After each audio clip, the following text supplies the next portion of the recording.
Hi guys, हम CSIR net में आया हुआ ये वाला क्वेश्चन करेंगे। ये बेसिकली केमिकल काइनेटिक्स का क्वेश्चन है। ओके, ये इक्वेशन दिया है और एक टेबल दिया है इसके सपोर्ट में। ठीक है, इसमें बोल रहा है इन अनदर एक्सपेरिमेंट, एक कुछ एक्सपेरिमेंट्स किए गए। ठीक है, 3 एक्सपेरिमेंट किए गए, उसका रेट निकाला गया। ठीक है, और ये निकाला गया कि ए का कॉन्सेंट्रेशन कितना है, बी का कॉन्सेंट्रेशन कितना है, और फिर एक अलग एक्सपेरिमेंट किया गया।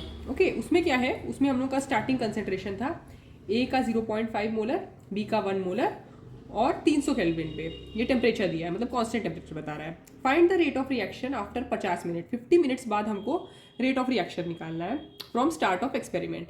तो सबसे पहली बात होती है कि हम लोग रेट कैसे निकालते हैं। रेट इज इक्वल्स टू, अगर आपको रेट कांस्टेंट पता है, देखिए बोल रहा है find the rate of reaction, मतलब रेट निकालना मतलब यही निकालना है आपको। ठीक है, फिर आपको रेट कांस्टेंट पता होना चाहिए और ए टी और बी टी। ठीक है, ये आपको पता होना चाहिए। ए टी ऐसे लिख सकते हैं और बी टी लिख सकते हैं। आप पूछेंगे मैम क्यों आपने बी टी भी लिखा, क्योंकि देखिए ए बी दोनों है। ठीक है, अब देखिए बात क्या है, ये कुछ किसी वजह से तो दिया होगा, ऐसा तो नहीं कि ये टेबल ऐसी बना दिया है। ये क्यों दिया, देखिए अगर आपने पहले भी कुछ PYQ सॉल्व किया ना तो आपको ये आइडिया हो जाएगा कि इससे हम देख लेते हैं ना कि वो रिएक्शन ए के रिस्पेक्ट में और बी के रिस्पेक्ट में कौन सा ऑर्डर है, फर्स्ट ऑर्डर है, सेकेंड ऑर्डर है।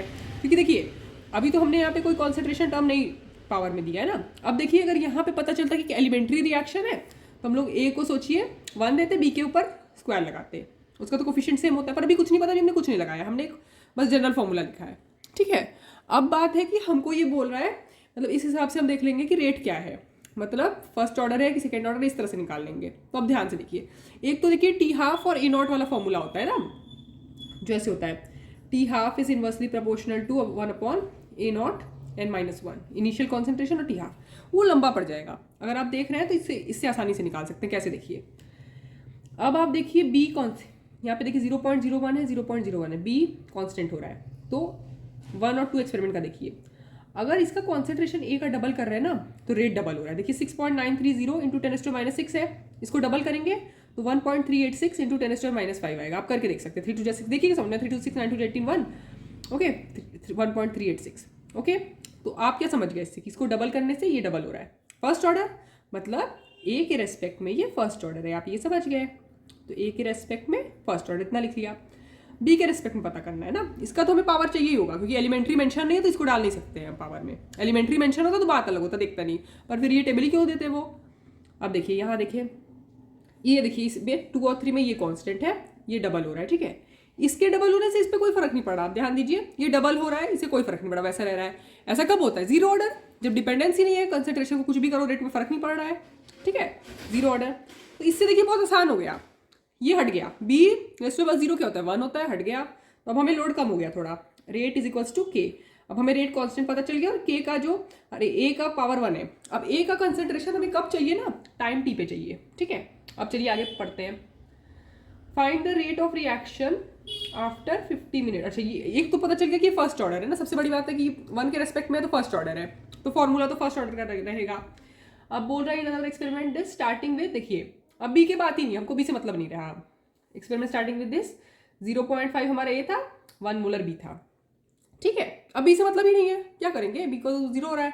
तो ए है हमारा, ए नॉट है इसका मतलब। ठीक है, ए नॉट मतलब इनिशियली ए का जो कंसेंट्रेशन था वो 0.5 मोलर है। ठीक है, चलिए ये हो गया। अब देखिए हमको क्या पता है, जब ये power raise to the power 1 है भाई, फर्स्ट ऑर्डर है, ये सीधी बात, हम इससे निकाल सकते हैं।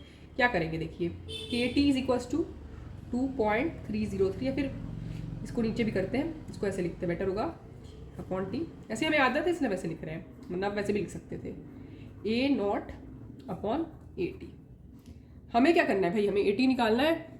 ठीक है, तो उसके लिए क्या करेंगे, देखिए अब क्या क्या दिया है। अब हम यहाँ पे एज्यूम कर लेते हैं ना कि जैसे कि हम किसी एक को उठा लेते हैं, मतलब सोचिए कि जैसे फर्स्ट वाले रिएक्शन को मान लेते हैं ना, क्योंकि कहीं पे तो पुट करना पड़ेगा। तो देखिए टी दिया है, के हमारा क्या दिया है, रेट कांस्टेंट हम मान लेते हैं ये वाले में। ठीक है, 6.930 into 10⁻⁻6 is equals to 2.303 T. T क्या है, 50 मिनट के बाद, मिनट को क्योंकि यहाँ पे देखिए पर सेकंड में दिया हुआ है ना, ये मीटर पर सेकंड, मोल पर सेकंड, सॉरी मीटर नहीं मोल, तो इसको हम सेकंड में करेंगे। 1 मिनट में 60 सेकंड, 50 मिनट में इंटू 60 लॉग। ए नॉट क्या दिया है 0.5, सब्स्टिट्यूट करें, अभी 80 को 80 रख देंगे। ठीक है, ये सॉल्व करने के लिए कर रहे हैं, ये इधर जाएगा ये नीचे आएगा। ठीक है, 6.930 इंटू 10⁻⁻6 इंटू 50 इंटू 60 अपॉन 2.303, ये इधर किया, ये नीचे कर दिया, is equals to log 0.5 upon A T. ठीक है, अब देखिए आप इसको कैलकुलेटर ऐसे आप देखो आराम से कर भी सकते हैं ना, क्योंकि देखिए 5/10 कर लेंगे, 1/2 होगा log 1 माइनस log 2। ठीक है, पर हमें अभी यहाँ पे करके दिखाना है ना, और कैलकुलेशन लंबा होगा इसलिए हम कैलकुलेटर यूज़ कर ले रहे हैं। ठीक है, उससे हम बस ए टी की वैल्यू निकाल लेते हैं। ओके, अब देखिए हमने इसको बस क्या किया, बस सॉल्व किया, कुछ नहीं है, बस सिंपल लॉग को हमने कैलकुलेट किया। क्यों, हमको ए टी का तो वैल्यू चाहिए होगा ना, तो देखिए उसके लिए क्या किया, इसको इतना सॉल्व किया, इतना तो हमने बताया। अब क्या किए, log 0.5 minus log A T is equals to इतना। ठीक है, log 0.5 का माइनस 0.30 आएगा, minus log A T is equals to इतना। ठीक है, इतना आ गया। अब log ए टी को सब्जेक्ट ऑफ द फॉर्मूला बनाया, क्यों, क्योंकि हमको उसका वैल्यू निकालना है। इसे ऐसे कैलकुलेट किए तो ए टी का वैल्यू क्या है, यहाँ पे ऐसे लिखते हैं, उसका बेस 10 होता है ना, तो 10 रेज़ टू द पावर हमारा माइनस 0.310056 आया। ठीक है, उसका हमने देखिए सॉल्व किया, इसको कैलकुलेटर से सॉल्व कर लिया टाइम सेव करने के लिए, तो 0.489 आया। तो इतना हमें ए टी का कॉन्सेंट्रेशन बस। अब क्या दिक्कत है, अब हम रेट इज इक्वल्स टू, हमने जो ये किया था ना, अब देखिए इसको, अब देखिए रेट इज इक्वल्स टू ये हमारा कांस्टेंट और ये वैल्यू हम अभी लिख लेते हैं 0.489, 0.489।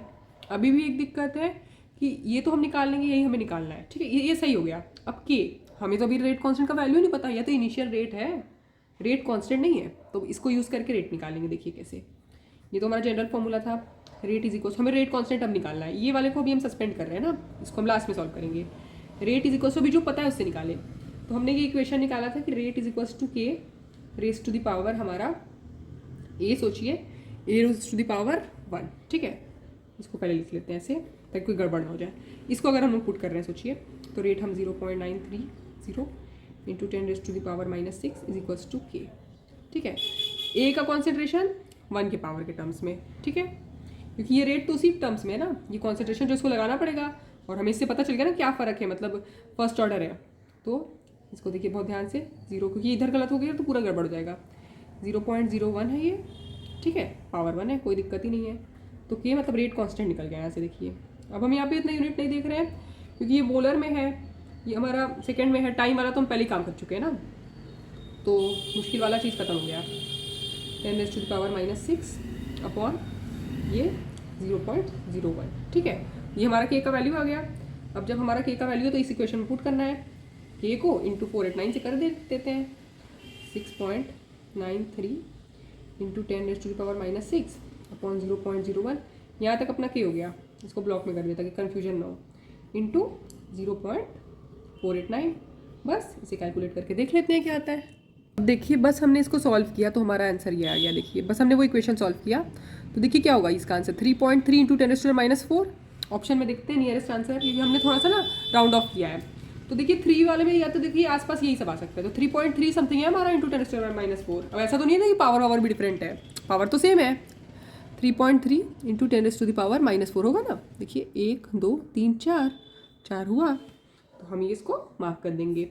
अब देखिए 3.3 से 4.3 तो बहुत डिफरेंट है, ये दोनों तो पहले ही हट जाता। इनमें से हो सकता था तो -5 है भाई, यही हो सकता है ना, पावर तो सेम है। वो राउंड ऑफ करने की वजह से थोड़ा सा इधर उधर हो गया है, इसका आंसर डी हो गया। Thank you.